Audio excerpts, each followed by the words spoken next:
Funding provided by The Equifax Foundation is dedicated to helping people build financial capability because a single financial opportunity can change the trajectory of families and communities for generations. Learn more at Equifax.com/foundation.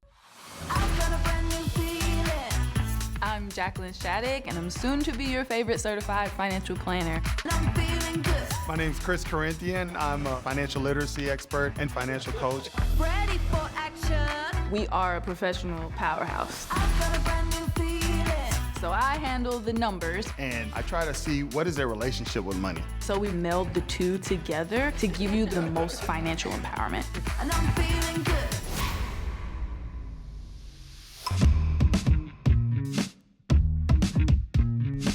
So, Jacqueline, what do we got today? Well, we're headed on down to Lawrenceville, Georgia. Okay. We're gonna meet the Taylor family.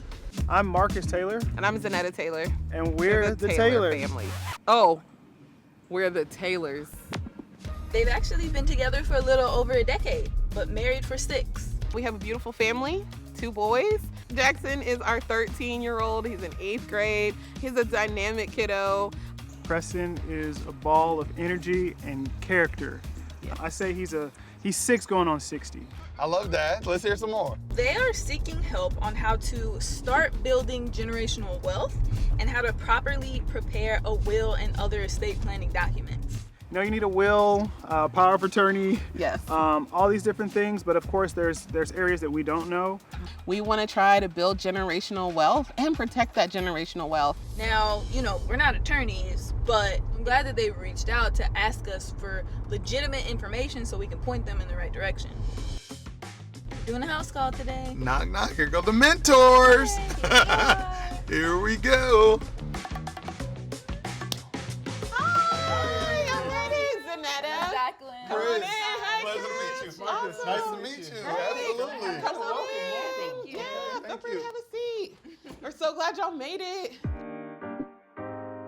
This is beautiful. Thank it you smells so great. much. For sure. And somebody likes plants. Absolutely. I'll take the Glory. He's a for plant that. dad. Well, we know planning starts with you two. Can you share a little bit about yourselves? So I work for a nonprofit. I've been working in nonprofit for over 10 years, but the current nonprofit I've been at for 8. I work for a corporate office here in Atlanta for about 11 years now. What do you guys like to do? Do you like to go out? What do you like to do for leisure? I love gardening. I like to go outside. We like to travel. Want to expose the boys to as much as possible. Do you give your kids an allowance now? We give the little one cash, and now the older one, he has his own debit card, so Yeah, he they have wants apps now. Yeah, Yeah, it's, for it's a sure. different day and age now, but yeah. So, in order for us to come up with a good roadmap or game plan, let's talk about where we are right now. Like, what assets do you have now? What things do you have? So this home we are renting. We do have stocks. I have a 401k, of course. I have one of those. And I guess it's actually called a 403B in the nonprofit world. So, Marcus, you have life insurance, right? Yes. And Zanetta, you don't. I do now. Yeah. Yes. Yeah. Yeah. So a little backstory too. My mom had a stroke. How old is How's she Preston? doing? 6 years ago. She's actually in short-term rehabilitation right now. But that triggered us because she was in a coma for so long to get paperwork in line and just things like, what was it, advanced directives? Because she hadn't passed on, but she hadn't selected someone to make decisions for her, and she was in a coma for a certain amount of time. So I talked to Marcus, and he was like, "You probably have life insurance through your job," and I was like, "Well, let me just sign up for it, and register." So I have life insurance as well. We actually also got policies for our kids. So my mother, she passed away a few years ago. My mom had a lot set in place, but there were certain things that weren't. And, my dad had to go through a lot to kind of jump some barriers and get through some things.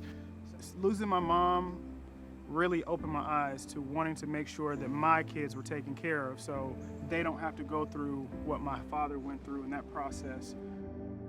Thank you for sharing that with us. How long was that process for your parents? About a year of him, going back and forth. A year?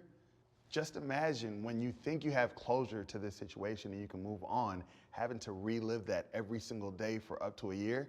If things were set in place, it wouldn't have been that difficult for my dad, you know? So I just want to make sure that we are doing everything that we can to make sure that that doesn't happen.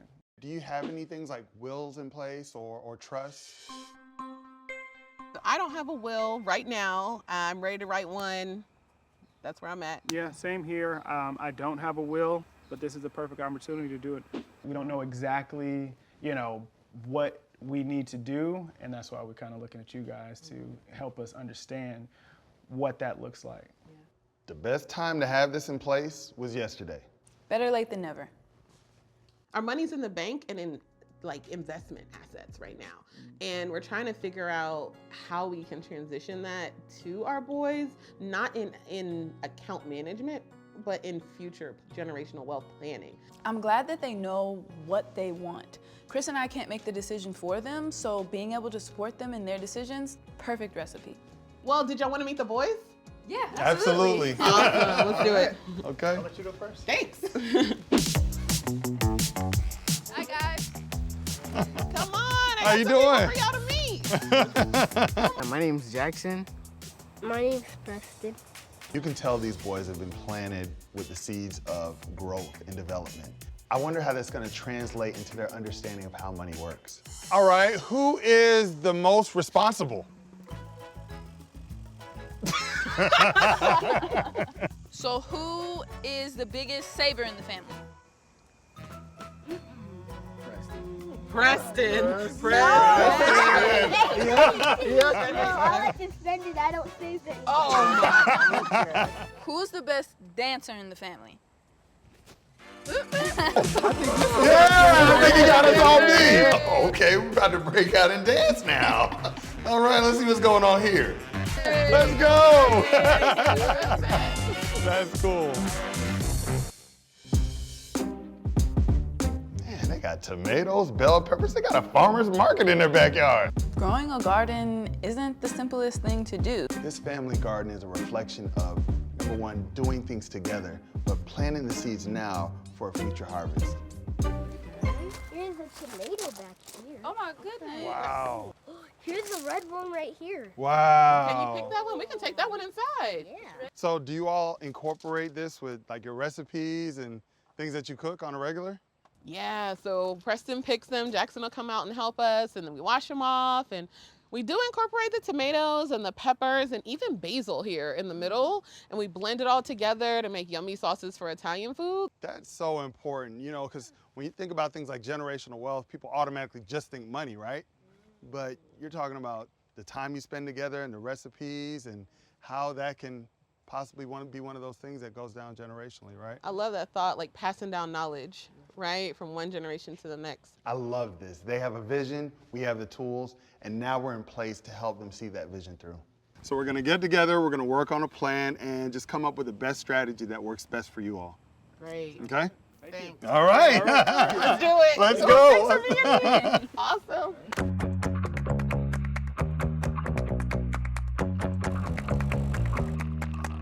Now it's time to cook up a plan. We know where they want to go, we know what they have. Now let's help them build a strategy to get them to that destination. The Taylors shared with us that they don't have any of their estate documents in place. It's really important that they get this ball rolling now. The first thing I want us to focus on is life insurance. So I want to make sure that we've talked about how much coverage they actually need, how to go about implementing that, because there's so many different types of insurance. That's an excellent idea. I think that'll be perfect for them. A lot of people try to DIY their estate plan and become their own attorneys and draft up their own documents. But my fear is that when you do that, you're not a professional, you're not trained in estate planning and in law, and so it's important that we use somebody who is a trained professional in that to make sure that we don't miss any boxes. Absolutely. I think working with the kids is really going to be important. We're going to focus on Jackson and Preston and help build on what they already have established. I love how the boys already have a sense of financial literacy. They're already empowered to learn about money and how money applies to their lives. So I'm just going to give them some tools and resources where they can still work together and build on that for generations to come, right? That sounds like a great plan. You take the kids, I'll take the parents, we'll get asset protection and generational wealth planning in place, and then they'll be set. Sounds like a plan. Cheers. Cheers. One of the biggest gaps in the Taylor's plan is having their estate documents in place. Today I've brought them to the estate attorney's office so that we can get that gap filled. So, estate planning. Have you guys ever met with an estate attorney before? No. We have not. This would be the first First time. Yeah. Okay. Have you ever met with a financial planner before? No. No. This would be the first time. The big first day for you guys. Yes. Well, today my job is to be your advocate. I'm extremely proud of the Taylor family for seeking professional guidance. There's so much bad financial advice out there, and I'm glad that they're not falling victim to that. My family was one of those families that fell victim to poor financial advice, which caused us to lose everything, including the home that I grew up in as a child. So right now, your approximate salaries are how much? I'm at 75. 75 60. and 60. Let's go back to the life insurance conversation because this is a big piece in your generational wealth plan. So I know you both have life insurance through work, right? Correct. Yes. Okay, can you remind me how much that is? So I think I have 150,000. There's different ways that you can calculate your life insurance need. From what the Taylors are telling me, they want to make sure that their boys are taken care of if they leave the earth prematurely. We're just going to do a simple straight line calculation that says in 10 years, if you were to leave, we want to make sure that your boys will be covered for those next 10 years. The easiest way to do that is to simply take their current incomes and multiply that by 10, and that's their life insurance need. So if we were to just take easy math, 600,000, 750,000, okay? What I notice is that there's a pretty significant gap between where you guys are right now with your coverage and where you really need to be to make sure that your family feels comfortable. Right. Now there's a few ways that we can fill that gap. We can either look to do additional group insurance, which is what you have through your employer, Okay. or we can look to outside insurance. With my insurance through the job, they don't really go over exactly what it is. We know that insurance is something that we need, but it's not explained. Like, there could be more. Now, one of the benefits to adding additional insurance outside of your job's policies is that this insurance is what we call portable, meaning that no matter what job you have, wherever you're working, you can always take this insurance with you. Okay. Sounds good. I think it'll be really good. Yeah. Oh, here's Josh. Hey guys, I'm Josh Nelson. I'm being attorney through the process. Good to meet you. I'm Josh Nelson from Nelson Elder Care Law, the managing attorney. Jacqueline, thanks so much for bringing them in. It definitely helps to have a good advocate to make things a little simpler as we go through the estate planning checklist. The estate planning checklist really consists of 5 foundational tools. The first one being the will. Then we talk about a HIPAA release, a living will, financial power of attorney, and advanced healthcare directive. I like to break the checklist up into kind of what we do while we're alive in here, and then talk about the estate and what happens afterwards is kind of a second part of that checklist. Okay. The most important parts to me are the parts while we're alive, and that starts with what we call a HIPAA release. It's a really simple form. You already fill it out by yourself at the doctor's. It's not witnessed or notarized. And it just says who can speak with our doctors about our medical records. It's not a decision-making tool, and there's no order. We can put as many people on there as you want. Oh, interesting. The first decision-making tool is about our bodies and our health, though. A lot of people call it a medical power of attorney, but it's called an advanced healthcare directive. Oh, interesting. I wonder if that's what we needed for Mom. Yeah.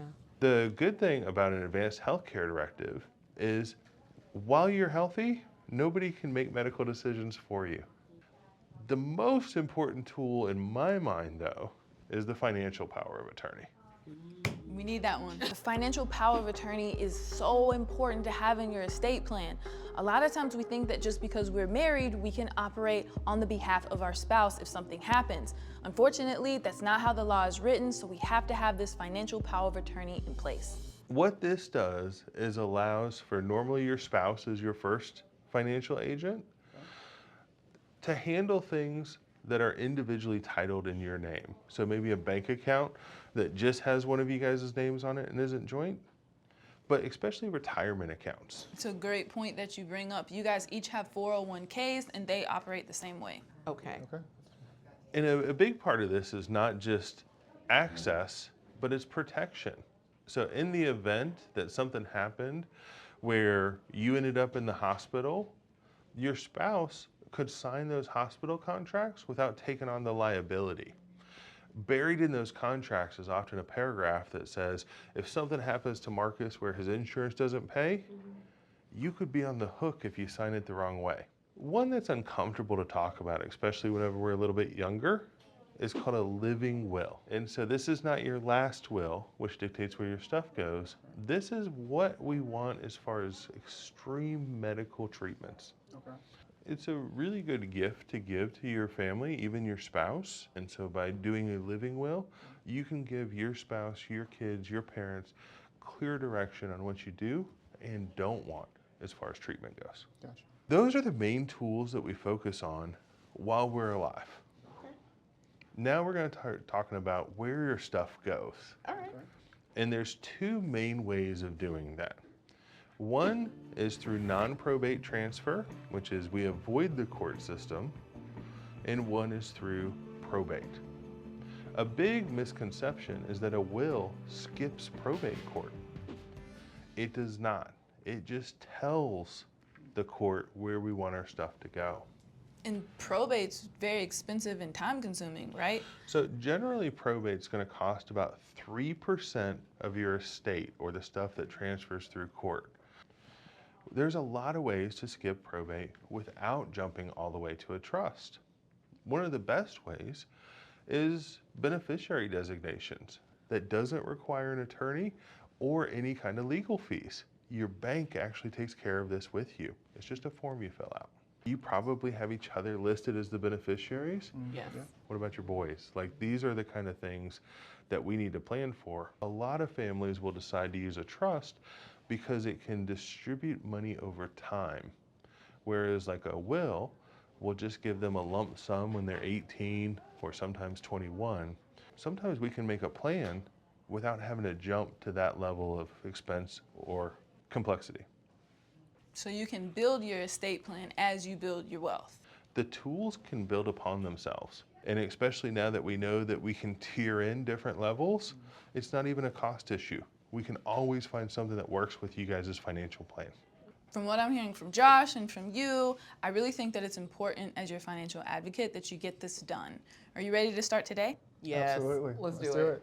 Really proud of Zanetta and Marcus today for taking this step. First, for working with Jacqueline, making sure they have somebody to give them the advice that they need, but ultimately deciding to move forward with their estate plan so that they can build generational wealth for their two kids. Their boys are going to start with a leg up over their peers, and that's amazing. I'm heading back to the Taylor's home to discuss ways to continue building values and financial literacy in their family. That will ultimately help them steward their generational wealth for years and years to come. Yes, so how did everything go? It was mind-blowing. Really? We learned so much in that meeting, from trust to wills. You know, a lot of people don't even venture out and learn these things because they think it's too complicated or it's too hard, or they really don't know where to start, right? And that's why we're here, just to help you develop your plan, right? Really help it go into place through estate planning, having a real systematic and organized way. And then hearing you talk about the difference between wills and trust, you know, it's all about building that legacy, building that foundation for generations to come. Absolutely. But a lot of people, when they're thinking about estate planning, they're only talking about the tangible, like the monetary, the assets that they have. But, you know, it really comes down to the values that you hold as a family. One of the things I want to charge you with is to come up with a mission statement. Most people associate mission statements with businesses and big organizations, but the family is sort of like a business and a big organization as well. I know you've worked in corporate, so mission statements for the business or organizations, and even with the nonprofit that you work for, they probably have a mission statement. We do. Exactly. So because you're a family organization, it's always good just to have a mission statement for the family as well, right? Yeah. What do we stand for? What is it that we want to do, and how are we going to do it? These are the building blocks that we want to establish, and these are the things that we want to grow from. So just no pressure, no rush, but I just want to kind of hear you all brainstorm on some of those things. I think starting with God first. God first, absolutely. Right. Yeah. So Us being a family of faith, that's the center of our home. So definitely starting with God first. Okay. I would say integrity, right? Be men. We're raising two young boys. Be men of integrity. I'm blown away. I'm actually witnessing something that's going to last for generations. personal growth, spiritual growth, mental growth is really important towards whatever their goals are in life, right? When you're empowered financially, then that gives you a sense of freedom. One of the quotes that Ambassador Andrew Young says is to live in a system of free enterprise and not know the rules of free enterprise must be the definition of slavery. So what are some of those things that you do with the boys that that kind of brings them to the table? We show them how to, save and how to put their money in. And now the 13-year-old, he has a debit card now, so he's learning how to, instead of just having cash, but be able to, use your debit card and how to properly track, what you're spending and stuff like that. They already have things like a bank account. They have debit cards. They have chores where they're paid monetarily for. These tools are going to help empower their sons to be more financially savvy and confident as they move forward in life. In addition to coming up with their mission statement, I gave them a little homework assignment. So tonight, we have been given $100 cash to go shopping at the grocery store.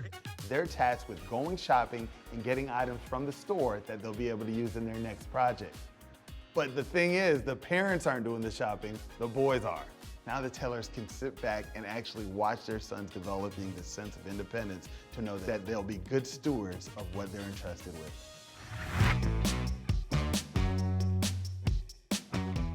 We're excited to partner with Chef Mo so that we can help the Taylors create their own family recipe that can be passed on for generations. Hello, hello. Hello. How are Welcome you? in, welcome I see you in. busy working away. Oh yeah, getting ready. Some of our most memorable experiences in life come through the five senses. What we hear, what we see, what we smell, what we taste, and what we touch. This is a perfect activity that will probably be memorable for the rest of their lives.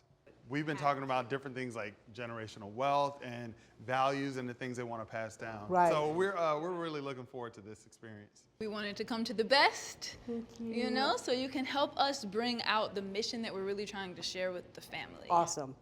We're gonna have a great time. I love it. Oh, right on time. How's it going? Good to see you. Surprise, you're cooking up your own family recipe today. Surprise, surprise. We're getting ready to start cooking. We brought some groceries. Remember when we talked about that life insurance that we want to have in our generational wealth plan? It's kind of like putting your apron on, making sure that you have that layer of asset protection. So today, we're going to help you build on your family recipe that you shared with us. Before we get started, how was the shopping experience? Tell us about that. Well, these did all the shopping. So, did you do any pricing? Did you pick them out? Did you kind of see how much stuff costs? How was that process for you? You did, okay. Tell me about that. We usually looked at the prices and we wrote them down in my notes, and then after, we tallied them all up and subtracted them from our budget, like after halfway through, and we saw how much money that we had left. That's awesome, I love that. Did you come in under budget? We did, and it was definitely like 60, it was in the 60s. And did you all bring some stuff from the garden? We bought a few things. We brought some rosemary, we brought some basil. We also got some fresh Roma tomatoes. Fantastic. You guys grow that in your own garden. Did we grow those in the garden? Wow. Yeah. So you guys want to get started making your own pasta? Yeah. Awesome. Let's do it. Okay. Making the pasta could be considered the base of your lasagna, right? It takes a little bit of extra work to get your foundation together. The same thing happens with building your generational wealth plan. Can you imagine how great this is gonna be for them to have with their kids and their kids, their kids? This is gonna be a great memory for them. There we go. Right in. What questions have come up over this experience? One of the biggest questions that I had were, are these documents set in stone once we make these decisions? The reality is financial planning is fluid. And as your finances grow, your portfolio grows, we're gonna make those changes in that slow process, just like how we made the pasta, we mix the eggs in. It's a slow process of building over time. I hope that the Taylors understand that their generational wealth is going to be built one step at a time. Everything about this process is starting from scratch. So no matter where their starting point is, they know they can build something of value. That's lasagna. And one thing I love that I'm seeing right now is how everybody's being involved. Some families, they just keep everything to the parents, and then others want to be inclusive and get the whole family involved. And you see how we're doing this, how the whole family is building this family recipe? Look at that. Those are our arms from our arms. Look at that. Yes, sir. Yes. Hey, Wow. we did it. Chris and I, we're so proud of you guys for taking this next step in your family's generational wealth plan. Did you come up with a family mission statement? Yes. we did. Okay. So we have 4 pillars that goes into our mission statement. It's going to be faith, integrity, honor, and growth. And then our statement is, our family is committed to living with faith as our foundation, honoring others with integrity, and fostering growth, building a legacy rooted in love, respect, and continuous improvement. Wow, this is really powerful. Everything in their mission statement encompasses everything we've known about them from the beginning. I love that. Just hearing everything you've been through up to this point, you know, with the challenges that you faced, you know, with your parents, and it's a lot. And I know that you all are really taking this to heart as far as building what's for the future for the Taylors. It's really about those things when it comes to the assets and physical things that you own, but more so the things that money can't buy. We're light years ahead of where we were, even in thinking about some of these things. And we learned a lot about some barriers that we didn't even know existed that aren't going to be barriers anymore. Glad that we could tailor your plan to you. Ah, see what you did there. That's a good one. That's a good one. Now they have their estate plan, their plan for life insurance, and we're adding in this family recipe. They're set for success. Right, Taylor family on 3. 1, 2, 3. Taylor family.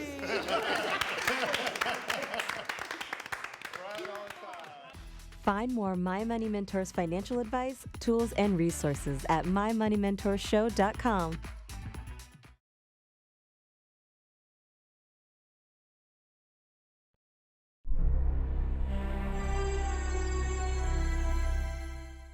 Funding provided by The Equifax Foundation is dedicated to helping people build financial capability because a single financial opportunity can change the trajectory of families and communities for generations. Learn more at Equifax.com/foundation.